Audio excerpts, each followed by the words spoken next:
Ini kayaknya kepanjangan sih video ini. Karena ini gue bikin aja udah 36 menit tuh.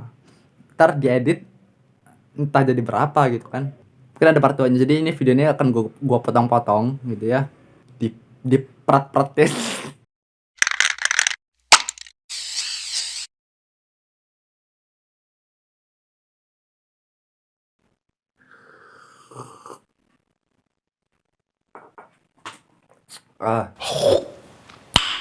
Nice. Oke, selamat datang semuanya di channel saya. Sudah lama sekali nggak bikin video. Karena saya bingung mau bikin konten apa lagi gitu ya. Kalau misalnya bahas-bahas yang masalah-masalah yang lagi diperbincangkan banyak orang kayaknya kurang gitu ya. Apalagi bahas Bahar yang sekarang.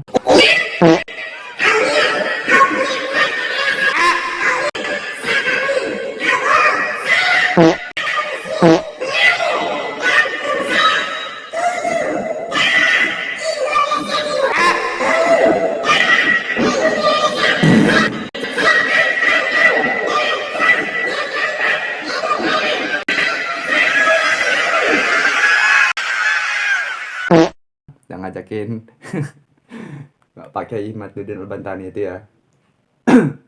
Di depan jamaah yang rame-rame itu. Gini aja ya, saya tuh pengen bikin konten ini karena saya kepikiran kemarin-kemarin itu bahwa masih banyak gitu orang-orang, bahkan para kiai-kiai NU atau apapun lah, kiai dari manapun gitu ya, yang nentang Kiai Haji Ihmaduddin Bantani, yang nentang tesisnya, bahkan ngajakin berdiskusi dengan Kiai Imad, padahal sama-sama kiai-kiai pribumi, kiai-kiai Nusantara, cuman mereka tentang Kiai Haji Ihmaduddin Bantani terus ngajakin debat. Dan mereka itu, saya yakin mereka itu gak tahu akar permasalahannya itu. Seperti Gus Kausar kemarin itu sama nggak tahu. Terus Abuya Qurtubi sekarang kan. Jadi itu nggak tahu akar permasalahannya gitu loh. Apa sih sebab-sebab yang menggerakkan Kiai Haji Ihmaduddin Bantani itu melakukan penelitian, dan sebab-sebab yang mengakibatkan Pak Kiai Fuad itu sangat keras sekali gitu loh, memberikan peringatan kepada para habaib. Itu mereka tuh nggak paham akar permasalahannya. Jadi di sini saya kepengen bener gitu. Ini ngomongnya ngegas banget ya. Kebut banget, kebut. Saya tuh kepengen banget gitu loh. Ngulas sedikit ya. Kita throwback sekali sedikit.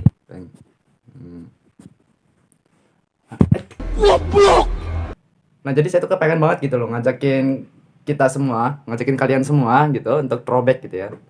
Untuk melihat lagi ke belakang gitu loh. Dan apa gitu loh sebab yang menggerakkan Kiai Haji Ihmaduddin Bantani itu untuk melakukan sebuah penelitian gitu, apa gitu kan. Jadi gini loh, jauh dari sebelum adanya tesis Kiai Haji Ihmaduddin Bantani, itu banyak sekali gitu loh kejadian di masyarakat yang dimana para habaib itu mengisi ceramahnya, tetapi secara keras gitu. Contohnya Rizik Syihab, kan tukang menghina orang lain gitu kan, yang nggak sejalan dengan pikirannya gitu, yang nggak sependapat dengan dia tuh suka sekali dihina gitu loh. Pancasila Soekarno, ketuhanan ada di pantat. Tuh anak Tuhan dari mana? Kalau Yesus anak Tuhan, bidangnya siapa? Presiden goblok. Udah menteri agamanya saudara sesat, kurang ajar, korinya dajjal, istananya menjadi istana iblis.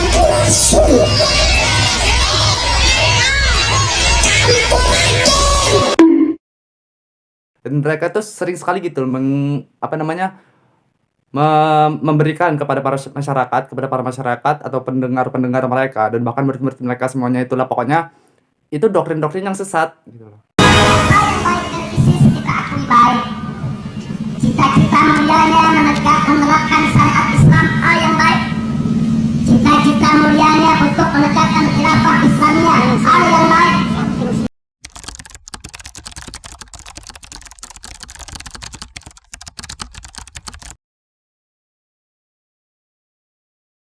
Saya tanya, hal-hal yang baik dukung tidak? Dukung tidak? Takbir. How? Kenapa kaki abd yang nakal?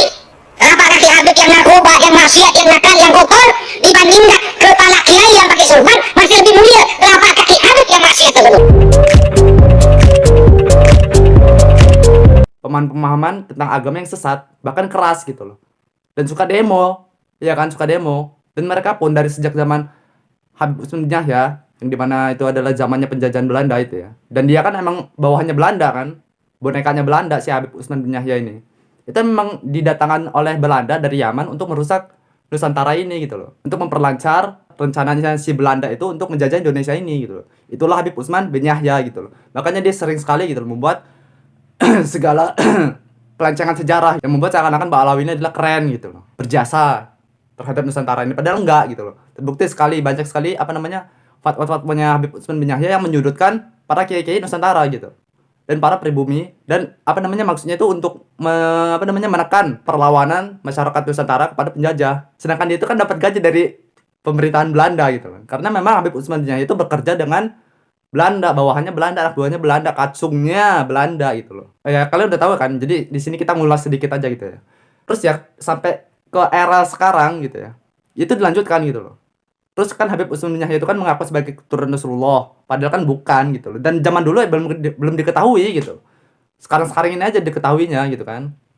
Sampai sekarang itu di apa namanya? Diterusin tuh klaim itu, dan segala pelancangan-pelancangan sejarah yang sudah dibuat, pelancangan-pelancangan sejarah dan asap oleh Habib Usman bin Yahya itu diterusin sama pengikutnya lagi. Iya, sama pengikutnya dan sama para zuriyah-zuriyahnya itulah. Itulah yang sebangsa dengan dia, Ba'alawi juga lah. Ya itulah gitu loh. Jadi banyak sekali gitu loh di zaman sekarang ini Habib-habib yang kampret gitu, yang melakukan kerusakan, bahkan menyebabkan kerugian terhadap masyarakat Indonesia gitu loh. Contohnya banyak sekali kan yang kita lihat sekarang gitu. Berita-berita yang kita dengar gitu. Seorang Habib minta hotel dengan seenak jidatnya gitu loh. Mengatasnamakan saya ini anak cucunya Rasulullah.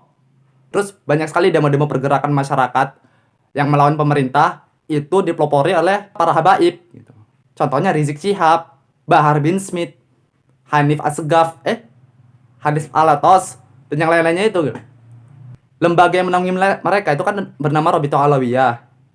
Dan sekarang terbukti gitu loh, bahwa Rabithah Alawiyah ini adalah lembaga yang berdiri sendiri, yang mengecap capnya itu sendiri gitu loh. Jadi bekerja sendiri, berdiri sendiri gitu loh. Terus mencap-cap sendiri aja sebagai zuriyah Rasulullah. Ya itu ini kan apa namanya, kita ketahui baru sekarang ini kan, setelah ada tesisnya kayak Haji Madul Bantani gitu. Kita kan throwback ini bro, malah balik lagi ke sekarang anjir. Nggak konsisten. Oke, sorry ya.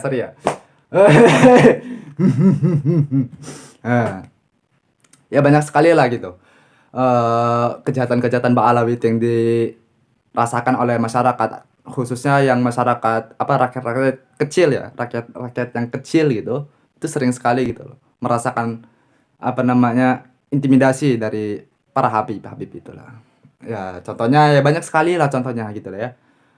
Dari zaman dulu bahkan sampai sekarang gitu loh. Ya banyak sekali lah mengkasta-kasta gitu kan. Jadi pribumi itu di bawah mereka. Mereka nggak mau dipanggil ustadz tuh, nggak mau dipanggil mas itu, nggak mau, maunya itu Habib. Maunya Habib. Nggak peduli walaupun sifat dia itu ngerusak dan kasar kepada orang lain, nggak peduli, tetap maunya dipanggil Habib. Sedangkan Habib itu adalah sebutan untuk orang-orang yang suka sekali menebar cinta gitu loh. Suka sekali menebar kasih sayang kepada orang lain gitu. Nggak peduli orang lain itu siapa. Jadi orang lain itu karena kok sering banget ya dikasih sayangin sama orang ini, ya udahlah kita panggil Habib aja gitu. Orang yang mencintai sehingga dicintai gitu loh. Orang yang menyayangi sehingga disayangi gitu loh. Bukan orang yang ingin disayangi terus, bukan orang yang ingin dicintai terus, dihormati terus, dimuliakan terus. Berbeda dengan Habib yang sekarang ini gitu loh. Bahkan dari sejak zaman dulu gitu loh. Maunya itu dimuliakan terus. Maunya itu dihormati terus. Maunya itu diasuh, dimomong, dicium-cium gitu kakinya. Kan kayak Bahar itu kan Sesat. cium-cium kakinya gitu loh. Entah habis nginjek apa ya nggak tahu. Bodoh amat gitu. Kacung. Aku semangat banget ya. Aku semangat banget sih. Terus banyak sekali kan apa namanya ya yang kita dengar sekarang gitu kan. Dari Mas Wahyu yang apa namanya dagangannya di monopoli gitu kan. Ya kampret banget gitu loh Habib-habib ini. Kan mereka kan ngajar kitab gitu kan. ngajar kita bahas ini, bahas itulah segala macam tentang keagamaan, tentang hati. Tetapi mereka sendiri pun jahat gitu loh dengan orang lain, terhadap orang lain itu jahat sekali gitu loh. Tetapi gobloknya itu ya, tololnya itu kan dan jahatnya mereka itu tidak ada teguran dari Habib-habib yang lain gitu loh. Menyampaikan sebuah keputusan untuk memberhentikan mereka-mereka ini, oknum-oknum yang kurang ajar ini, itu nggak ada. Diem aja seolah-olah mereka tuh buta, seolah-olah mereka itu tuli gitu loh. Bahkan Habib-habib Ba'alawi yang terkenal sebagai wali gitu loh. Nggak ada yang memperingatkan keluarganya dia itu, nggak ada gitu loh. Bodoh-bodoh amat gitu loh. Jadi ngeliat umat itu di macam-macamnya sama keluarganya dia itu, ya tutup kuping, tutup telinga, tutup mata, tutup mulut gitu. Nah yang keras memperingati Habib-habib itu dari dulu itu Gus Fuad Kleret, Kiai Fuad gitu loh. Banyak sekali vlog-vlog beliau itu yang sebelum geger-gegeran asap ini ya, setelah sehingga Kiai Haji Madul Bantani itu melakukan sebuah penelitian jauh sebelum itu tuh Gus Fuad itu udah mati-matian gitu loh untuk memperingati mereka itu untuk supaya mereka itu berhenti lah berbuat seperti itu. Rizik Syihab itu diperingatkan berkali-kali gitu, cuman nggak, ya tetap aja gitu loh, nggak mau dengar, tutup mata, tutup telinga, tutup aurat.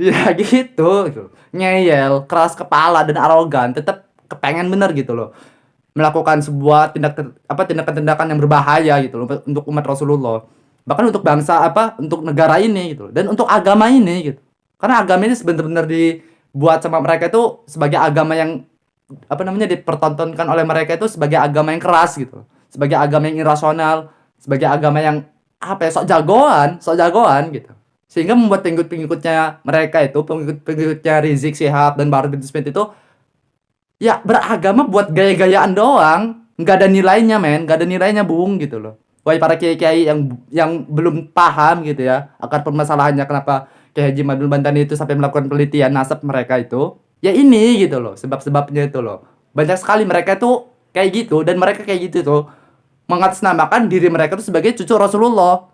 Jadi ya Rasulullah ikut diseret juga gitu loh, ikut ikut dikotori juga namanya. Paham ya gitulah pokoknya, paham ya kan, lu kan kiai gitu loh, udah kiai itu pinter lah, udah tuan guru, udah segala macam, udah jadi ulama, udah jadi wali kayak lah, harus paham gitu loh. Ini sederhana ya, walaupun gua ngejelasinnya kayak gini ya, cuman ya masih bisa lah dipahami sedikit-sedikit gitu kan lah, pokoknya mah gitu lah. Masa nggak paham? Ini anak umur 7 tahun juga paham, masa nggak paham bang sih? Ah.